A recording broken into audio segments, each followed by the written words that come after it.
안녕하세요. 이승원입니다. 오늘 1월 27일 녹음을 하고 있는데요.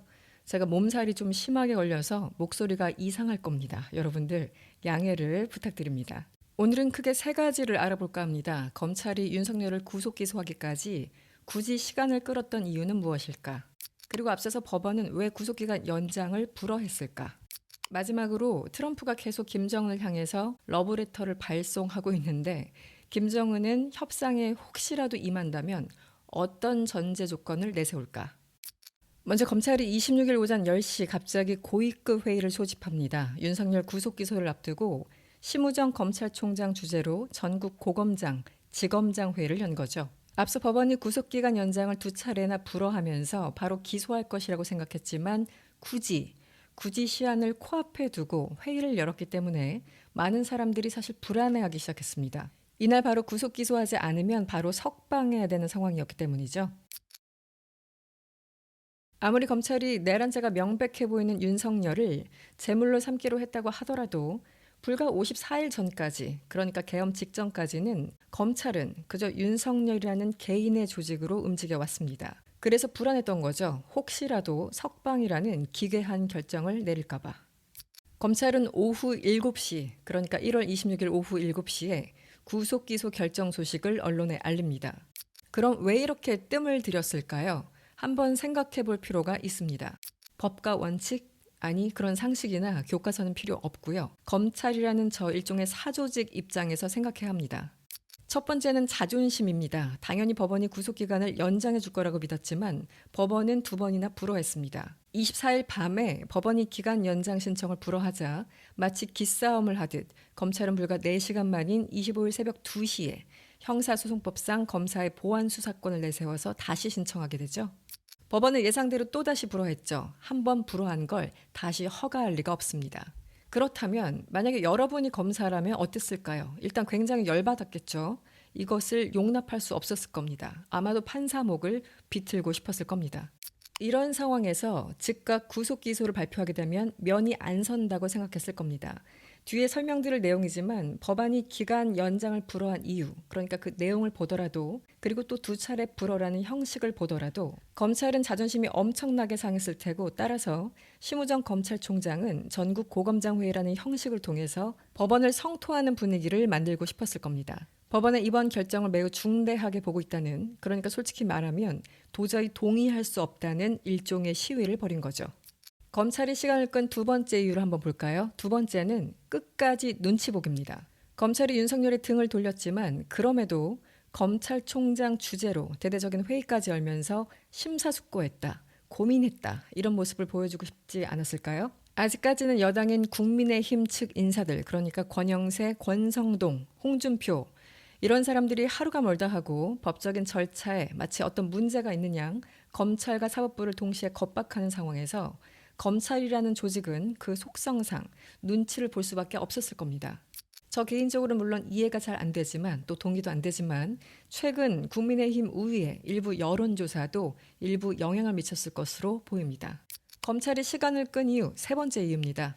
역시 그 조직의 특성이죠. 검사 개개인이 법과 원칙 혹은 양심에 따라 일을 처리하는 게 아니라 조직이 함께 움직입니다. 마치 조폭들처럼 말이죠.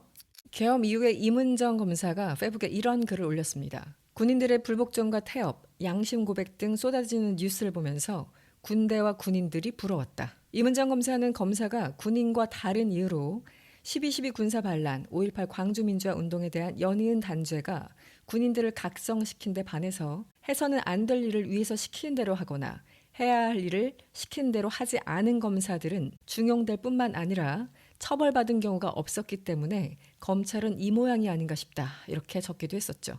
그러니까 과거 쿠데타 세력은 어느 정도 처벌받았지만 검사는 무슨 짓을 하더라도 처벌받지 않았기 때문에 이런 일이 반복된다는 뜻입니다.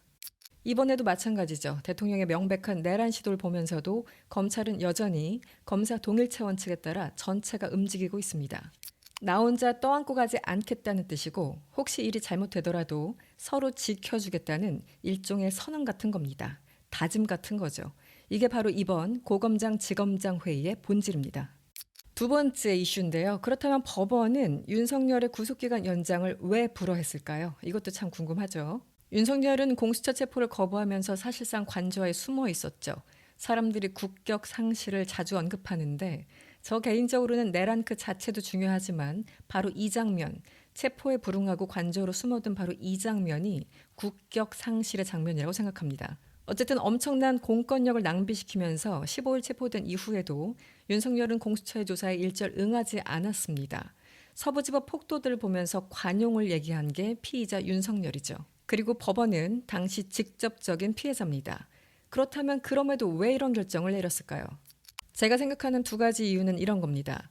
법적인 잡음을 없애기 위해서 최대한 법을 보수적으로 해석한 것이다. 두 번째는 내란이란 죄가 너무 명백해서 더 이상 구속 수사가 없어도 재판으로 해결될 것이라는 믿음이 있었던 게 아닌가 싶습니다. 먼저 윤석열과 국민의힘에서 체포나 구속 등에 대해서 말도 안 되는 시비를 계속 걸어온 상황이죠. 지금 이 순간도 그렇습니다. 또 일부 지지자들은 윤석열, 권성동, 권영세 등의 거짓 주장을 그대로 믿고 있습니다. 사실 믿는다기보다는 믿고 싶은 거겠죠. 그래야 지지할 수 있고 시위할 수 있고 법원을 침탈할 명분까지 생긴다고 믿을 겁니다. 어쨌든 체포영장, 구속영장을 발부한 사법부 입장에서는 최대한 트집 잡힐 부분이 없는지 꼼꼼하게 하나하나를 처리해야 하는 상황이죠. 법원은 기간 연장을 불허하면서 다음과 같이 설명을 하고 있는데요.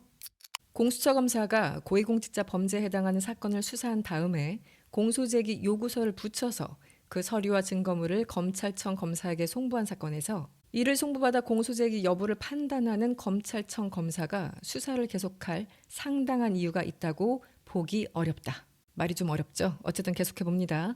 중앙지법은 사건을 송부받은 검찰이 구속기간 연장에 의한 구속수사와 같은 적극적 전면적 강제 수사를 할 수 있는지에 관해서는 법적 근거나 상당성이 부족하다는 취지다라고 설명하고 있습니다. 공수처법 26조도 거론하고 있는데요. 거기에는 사건을 송부받은 검사는 공수처장에게 해당 사건의 공소제기 여부를 신속하게 통보해야 한다 이렇게 규정하고 있는데 바로 이 신속하게 통보해야 한다라는 부분을 상당히 보수적으로 판단하면서 시비거리를 줄인 게 아닌가 싶습니다. 한마디로 법원 입장에서는 검사가 당장 구속 기소하든 석방하든 둘 중에 하나를 선택하라 이런 뜻이었죠. 판사의 의도와 무관하게 어쨌든 수사를 담당하는 검사 입장에서는 기분 나쁜 결정입니다. 반대로 수사를 당하고 있는 윤석열 입장에서는 일말의 희망이 되는 결정이었죠. 윤석열 측에서 즉각 석방하라고 목 놓아 외쳤던 이유입니다. 그런데 여기까지만 보면 여전히 좀 헷갈립니다. 법원이 말 그대로 법대로 해석한 듯 하지만 왠지 결과적으로는 윤석열 편을 들어준 듯한 느낌이 없지 않아 있기 때문이죠. 그렇다면 두 번째 배경을 들으면 좀 더 해석이 쉬울 것 같기도 합니다. 법원이 불허한 두 번째 이유는 제가 생각하기에는 이미 증거가 차고 넘쳐서 수사를 당장 종결하고 재판으로 넘긴다고 하더라도 문제될 게 없다고 판단한 것 같습니다.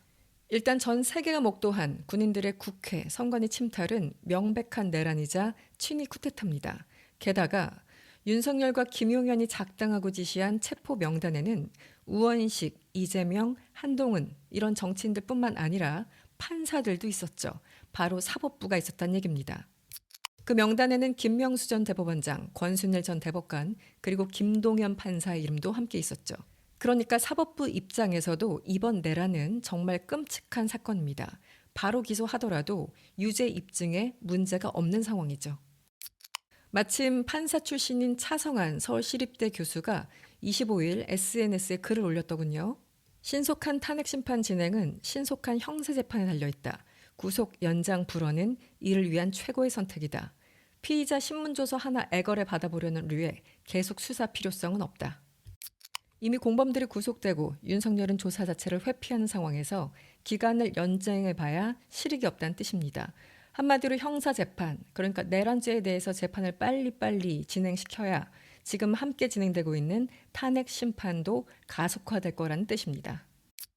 검찰은 김용현 전 장관 공소장에 국헌 문란을 목적으로 내란을 일으킨 혐의를 구체적으로 담으면서 윤석열을 공범으로 적시했죠.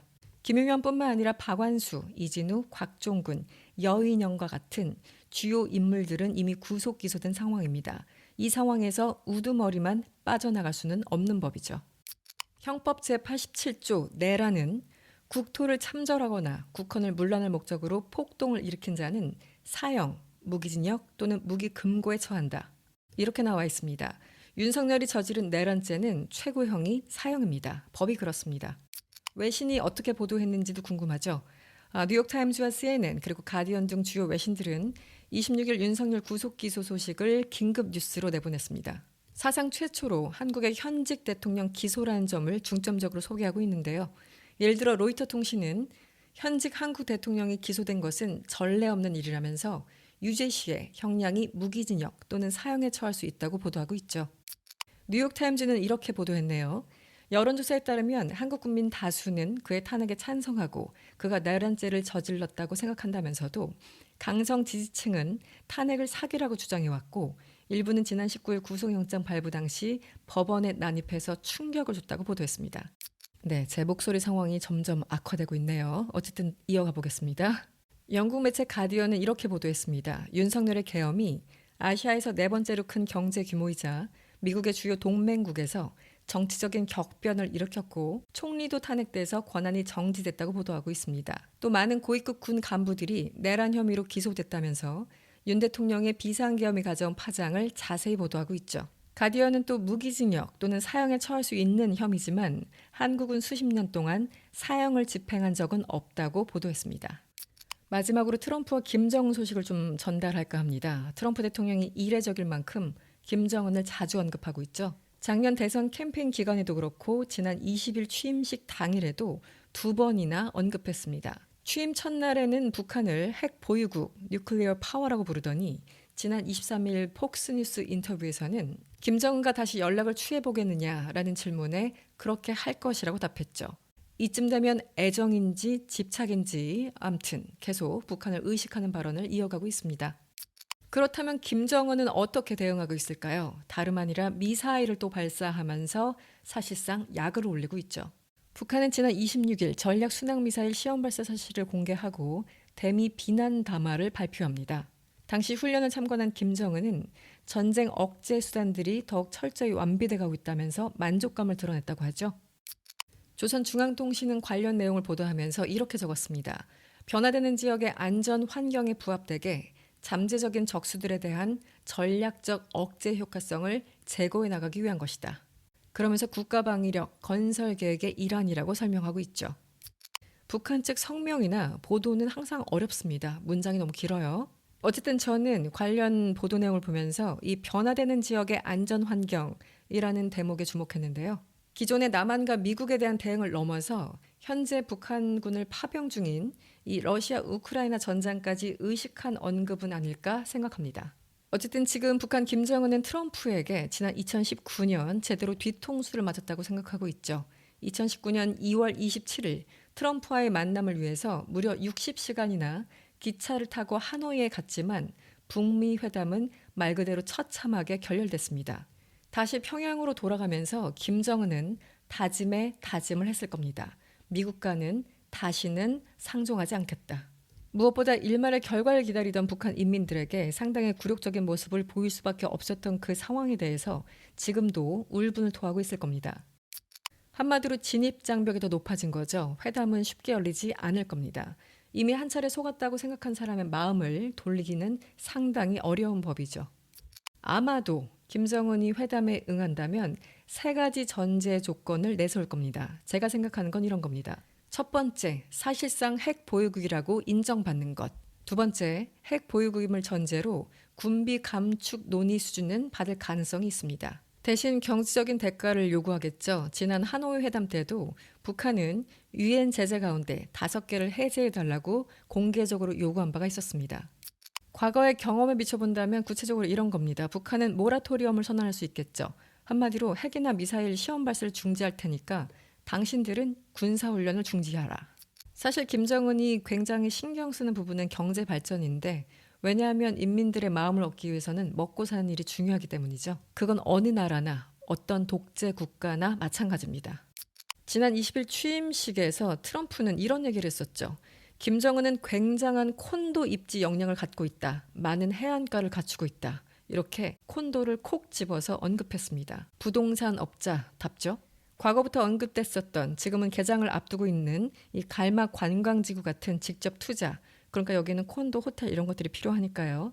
많은 경제적인 지원을 요구할 수 있을 겁니다. 그리고 정치적으로는 먼저 적대지 정책을 철회하라고 요구할 겁니다. 두 번째는 평양 한가운데 미국 영사관을 지어달라고 요구하겠죠. 테러 지원국 해제도 요구할 겁니다. 어떻게 보면 가장 중요한 부분일 수 있는데 과거 미국 행정부의 역사를 보면 이렇습니다. 지난 1994년 제네바 합의부터 지금까지 북한과 어떤 합의를 하더라도 정권이 바뀌면 전 정부에서 합의했던 내용들이 완전히 무효화되는 경우를 많이 봤습니다. 북한은 철저하게 그것을 또 기억하고 있겠죠. 그래서 트럼프가 아무리 무엇을 약속하더라도 의회 승인이 없으면 무용지물이라는 걸 누구보다 잘 알고 있습니다. 그래서 아마도 트럼프와 협상을 하게 되면 그 내용에 대해서 의회 승인을 받아라 이렇게 요구할 가능성이 높습니다. 어쨌든 지금까지 보면 트럼프는 계속 대화를 제의하는 모양새고요. 김정은은 미사일로 화답하고 있습니다. 몸값을 높인다는 뜻이겠죠. 앞으로 대화가 진행된다면 혹시라도 북미 정상회담이 다시 열린다면 한국은 어떻게 되는 걸까요? 이 부분은 다음 기회에 다루겠습니다. 들어주셔서 감사하고요. 지금까지 이승원이었습니다.